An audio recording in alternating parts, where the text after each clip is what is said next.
दोस्तों आपका 20 फरवरी को कक्षा 11वीं भूगोल जियोग्राफी सब्जेक्ट का वार्षिक परीक्षा का पेपर है।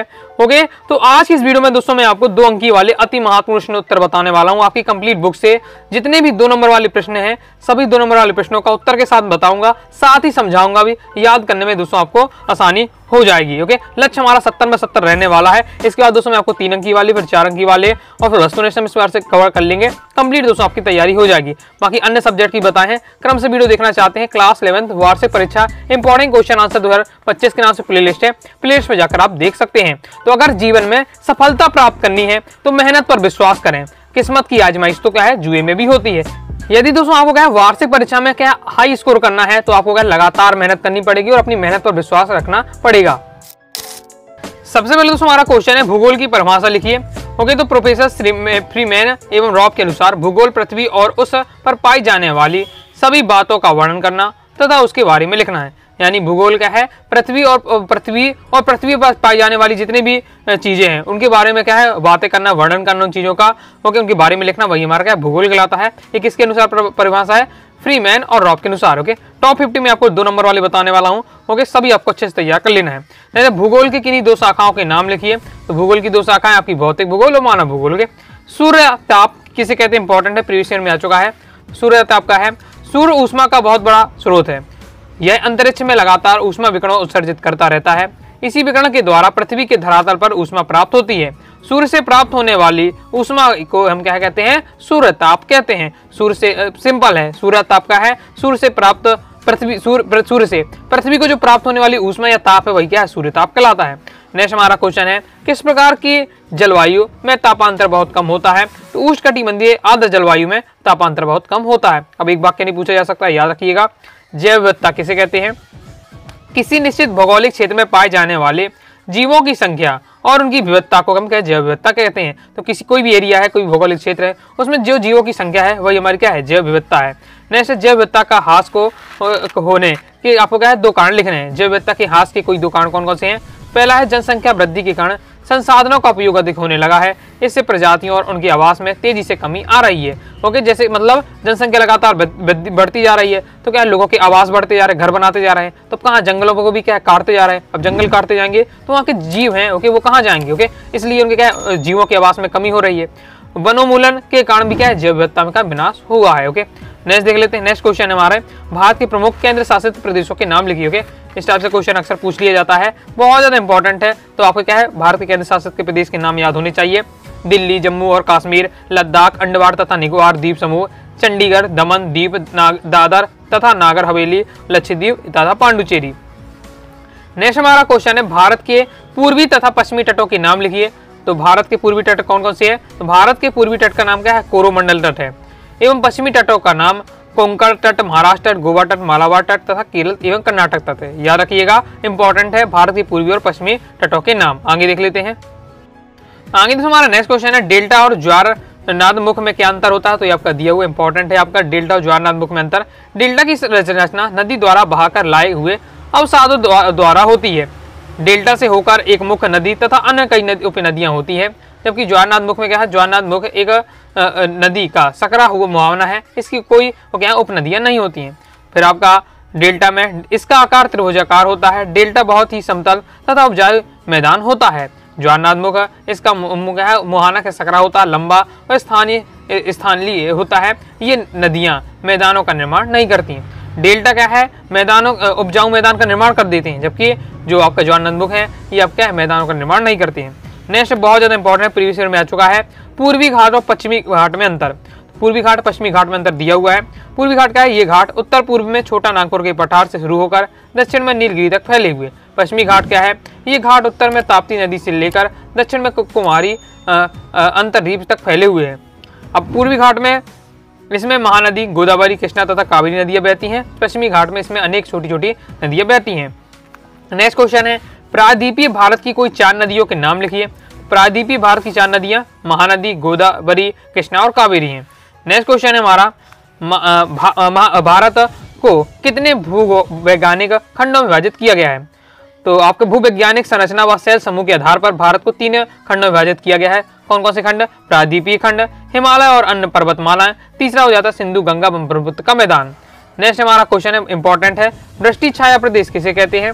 तो जब जल भरी हवाएं किसी पर्वत को पार करके अगले ढाल पर नीचे उतरने लगती हैं तो उसका तापमान बढ़ जाता है, इसकी नमी शोषित करने की शक्ति बढ़ जाती है, इससे ये क्या है, वर्षा नहीं करती हैं। ऐसे क्षेत्रों को कहते हैं वृष्टि छाया प्रदेश कहते हैं। कंप्लीट हो जाता है, आगे देख लेते हैं।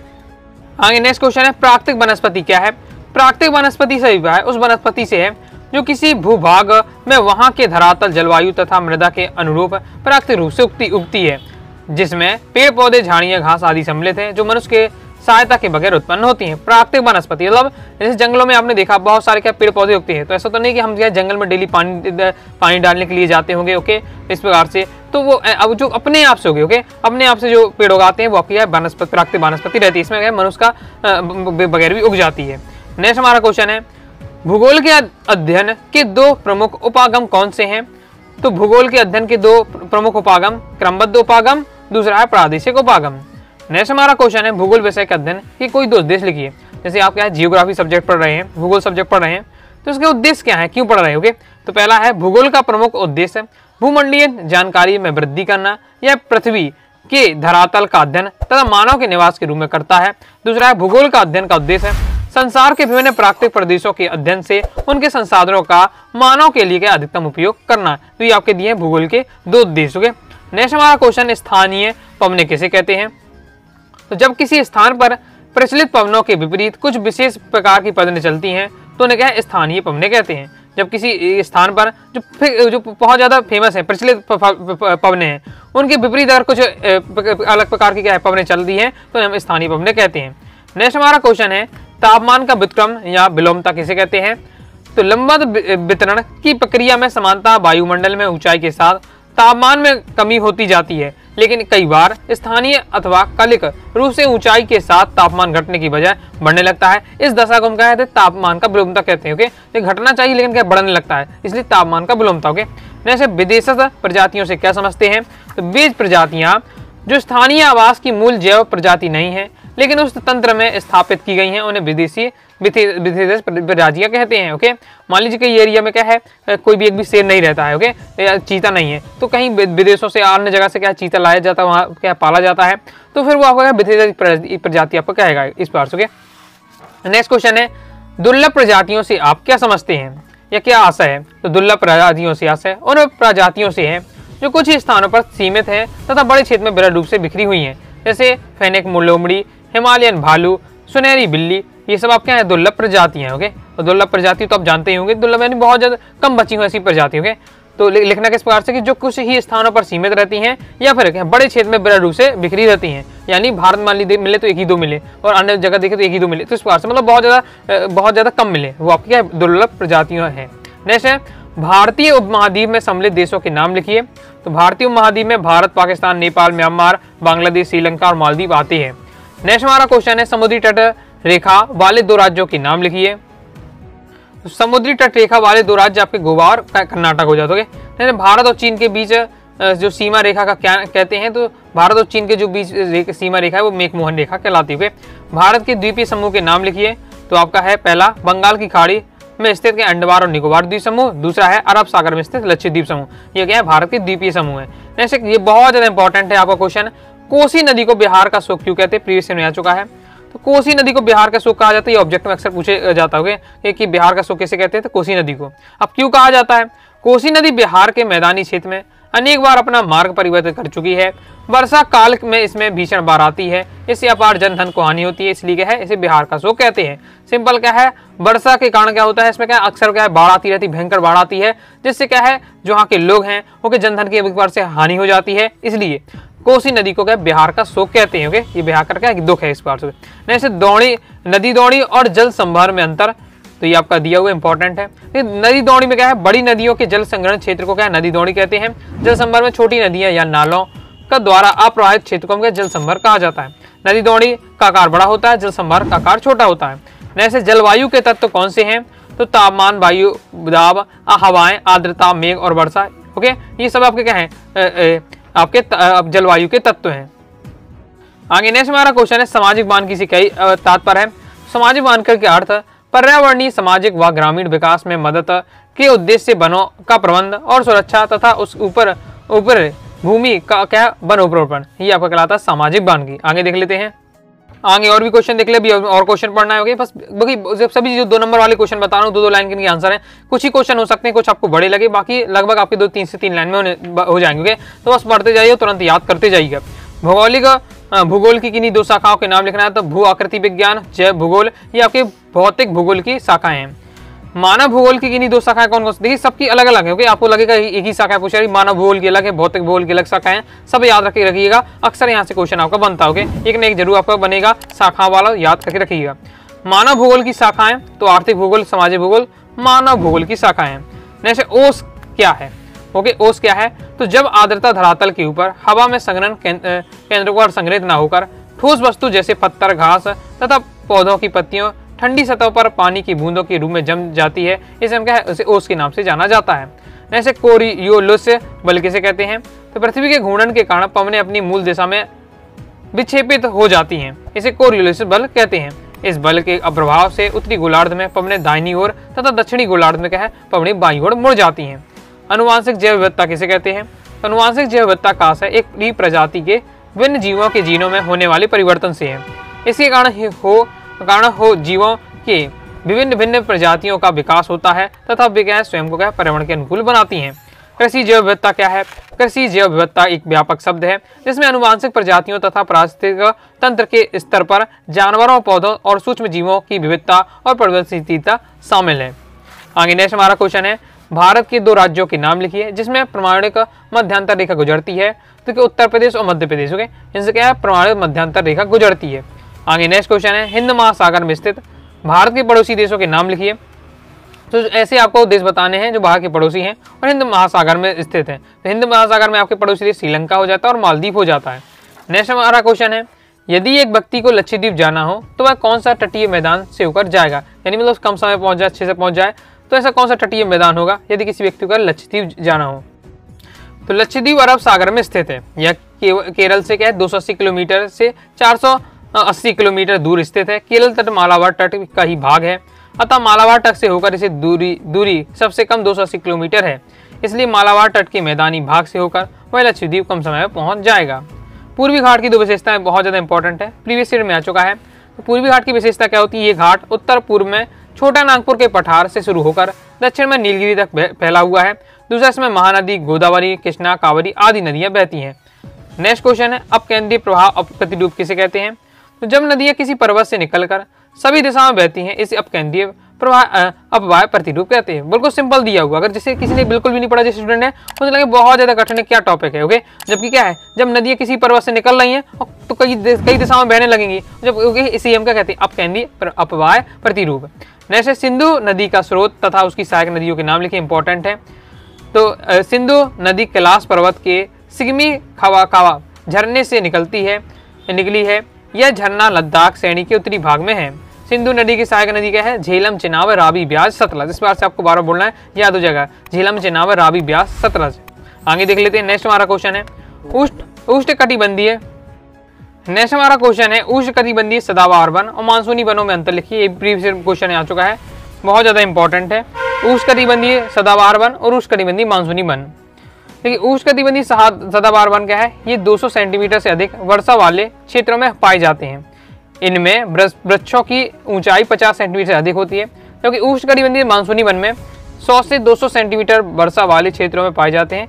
इनकी वृक्षों की ऊंचाई 30 से 50 मीटर तक होती है। नेक्स्ट है, ओके, उष्णकटिबंधीय सदाबहार में क्या है? वर्षा अधिक होती है, जबकि क्या है, उष्णकटिबंधीय मानसूनी वन में कम वर्षा होती है। इसमें किसी विशेष मौसम में पतझड़ नहीं होता है। इन वनों में वृक्ष अधिक सघन होते हैं। उष्णकटिबंधीय मानसूनी वन में क्या है? ग्रीष्म ऋतु में पेड़ अपनी पत्तियां क्या गिरा देते हैं, वर्षा ऋतु में कोपलें निकल जाती हैं। ये वन अधिक सघन नहीं होते। उदाहरण के लिए साल, सगौन, चंदम, शीशम, महुआ, ये सब क्या है? उष्णकटिबंधीय मानसूनी वन है। नेक्स्ट है, लाइक और शेयर ठोक दीजिए, महाकाल का लाइक और शेयर ठोक दीजिए। पूरा साल मेहनत करता हूँ आपके लिए बेटा, ऐसा नहीं चलेगा, ऐसा नहीं चलेगा। वायुमंडल किसे कहते हैं? तो हमारी पृथ्वी के चारों ओर 800 किलोमीटर से अधिक ऊंचाई तक वायु फैली हुई है। पृथ्वी के आसपास वायु के इस आवरण को हम कहते हैं वायुमंडल कहते हैं। बहुत ज़्यादा इंपॉर्टेंट है और लगता है जैसे सभी स्टूडेंट जानते हो वायुमंडल क्या है, लेकिन लिखना कैसे तो ये लगने लगता है। ओके, तो बस आप पढ़ लेते हैं, आपको समझ में आएगा किस बार से आपको बताना है। नेक्स्ट है वन क्षेत्र और वन आवरण में क्या अंतर है, देख लेते हैं। ओके, आगे बढ़ने से बताना चाहूँगा, प्रॉपर तैयारी करना चाहते हैं क्लास 11 जियोग्राफी सब्जेक्ट के कोर्स को ज्वाइन कर सकते हैं 9039534079 इस दिए व्हाट्सएप में मैसेज करके। कोर्स में दोस्तों आपको all chapter important question answer, all chapter objective question answer, साथ ही आपका मैपिंग सेक्शन रहने वाला है। ओके, 2 नंबर 3 नंबर 4 नंबर इस पार्ट से क्वेश्चन आपको दिए गए सॉल्यूशन के साथ प्रीवियस ईयर पेपर, मतलब एक बार से आपको कंप्लीट कंटेंट मिल जाएगा, जिससे आप यहाँ बेहतरीन तैयारी कर पाएंगे क्लास 11 जियोग्राफी सब्जेक्ट की। तो ये आपको दिया वन क्षेत्र और वनावरण में अंतर, तो अच्छे से आपको इसे तैयार कर लेना है। ओके, आगे नेक्स्ट भूगोल के 2 महत्व, भूगोल के क्या 2 महत्व आपको पूछे जा रहे हैं। पहला कि भूगोल संसाधनों का अध्ययन कर हमें क्या है नियोजित ढंग से उपयोग करने की दिशा बोध कराता है। दूसरा है भूगोल प्रादेशिक अध्ययन पर विशेष बल दिया जाता है। प्रादेशिक अध्ययन हमारे लिए क्षेत्र विशेष की समस्या को समझने और उसको दूर करने में क्या सहायक होता है। जलवायु विज्ञान किसे कहते हैं, तो विश्व के विभिन्न भूभागों की जलवायु का अध्ययन करना जलवायु विज्ञान कहलाता है। इसके अंतर्गत वायुमंडल की संरचना, मौसम, जलवायु के तत्व, जलवायु के प्रकार तथा जलवायु प्रदेश का अध्ययन किया जाता है। चक्रवात किसे कहते हैं, जब कोई वायु राशि किसी न्यून वायु दाब क्षेत्र की ओर चक्राकार रूप से तीव्र गति से प्रवाहित होती है तो उसे हम क्या चक्रवात कहते हैं। कोई भी जो वायु की राशि है मतलब वायु है और न्यून वायु वेग से वो क्या है चक्र की तरफ क्या है तीव्र गति से प्रवाहित हो रही, तब क्या आपको चक्रवात कहते हैं। जैसे जैव विविधता संरक्षण से क्या आशय है, तो जैव विविधता संरक्षण से आशय जैविक संसाधनों के प्रबंध से है, जिससे उनके व्यापक उपयोग के साथ साथ उनकी गुणवत्ता बनी रहे। क्योंकि जैव विविधता मानव सभ्यता के विकास का स्तंभ है, इसलिए इसका संरक्षण क्या अति आवश्यक है। आगे नेक्स्ट क्वेश्चन है जैव विविधता संरक्षण के कोई 2 आपको सुझाव पूछे जा रहे हैं। तो अपलुप्त प्राय जानवरों की प्रजाति का संरक्षण किया जाए तथा उनकी सुरक्षा के लिए क्या मजबूत कदम उठाए जाए। प्रत्येक देश वन्य प्राणियों के आवास की पहचान करे तथा उनकी क्या सुरक्षा का प्रबंध करे। ये आपके जैव विविधता के संरक्षण के 2 आपके उपाय सुझाव हो जाओगे। नेक्स्ट है कर्क रेखा किन राज्यों से होकर गुजरती है, कोई 2 राज्यों के नाम लिखिए। तो कई राज्यों से गुजरती है, 8 राज्यों से होकर गुजरती है। तो आपको क्या है इसमें 2 पूछे जा रहे, तो मध्य प्रदेश और राजस्थान बता दिए। बाकी आप एक बार 8 देख लीजिएगा कौन कौन से हैं, ऑब्जेक्ट में यहाँ से बनकर क्वेश्चन आ सकता है। जैसे भारत के किस प्रदेश की सीमा 3 देश क्रमशः नेपाल, भूटान एवं चीन से मिलती है। तो भारत के सिक्किम प्रदेश की सीमा यानी सिक्किम प्रदेश सिक्किम राज्य की सीमा क्रमशः नेपाल, भूटान और चीन से मिलती है। वृक्षाकार अव्यय प्रतिरूप किसे कहते हैं, तो जब अव्यय की आकृति क्या है वृक्ष के समान हो जाए तो अव्यय के ऐसे प्रतिरूप हम क्या है वृक्षाकार अव्यय प्रतिरूप कहते हो। अभी आपके क्या है एक वाक्य में भी क्वेश्चन आ सकते हैं। जैसे अभिकेंद्रीय अव्यय प्रतिरूप क्या है, तो मरुस्थलीय भागों में बहने वाली नदियां अभिकेंद्रीय अव्यय प्रतिरूप बनाती हैं। अभिकेंद्रीय अव्यय प्रतिरूप में नदियां के चारों ओर से बहकर किसी गर्त या झील से मिल जाती हैं। ओके, और साथ ही इन दोनों में क्या अंतर भी आपसे पूछ लिया जा सकता है। तो जब आपसे परिभाषा बन जाएगी मतलब आप समझ के रखेंगे अंतर भी आप लिख सकते हो। गंगा नदी की सहायक नदियां के नाम लिखिए। तो गंगा नदी की सहायक नदियां यमुना, चंबल, रामगंगा, गोमती, महानंदा आपका हो जाएगा, नंदा, सोन, घाघरा, गड़क, कोसी, ये सब आपकी हैं। नेक्स्ट पश्चिमी तटीय मैदान पर कोई डेल्टा क्यों नहीं बनता, इंपॉर्टेंट है। तो भारत के पश्चिमी मैदानों में बहने वाली नदियों का ढाल क्या काफी तीव्र है, इसलिए ये नदियां अपने मुहाने पर अनेक भागों में न बहकर एक भाग में बहती हैं। अतः ये नदियां डेल्टा न बनाकर ज्वारनादमुख बनाती हैं, इसलिए पश्चिमी तटीय मैदान पर है कोई भी डेल्टा नहीं है। नेक्स्ट हमारा क्वेश्चन है जलवायु को प्रभावित करने वाले 2 कारक लिखिए, बहुत ज्यादा इंपॉर्टेंट है। तो एक तो आपका हिमालय की स्थिति है, दूसरा है उच्चावचन और तापमान। हिमालय की स्थिति किस प्रकार से, हिमालय पर्वत भारत की जलवायु को नियंत्रण माने जाते हैं।